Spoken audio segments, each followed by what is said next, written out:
sigurno en lep dan, sploh z vsemi otrocmi in z vsemi udeleženimi, ki so nas pospremili tukaj do Tartinijevega trga.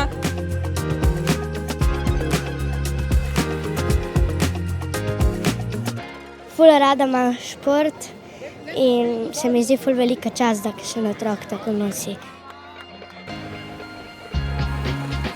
Tukaj je veliko čast, da ste se zbrali vsi v tašem številu, da nas spodbujate, ne le mene, ampak vse naše športnike. In vsem bi se sponzorjem bi se iskreno lahko zahvalil, da to mi omogočajo.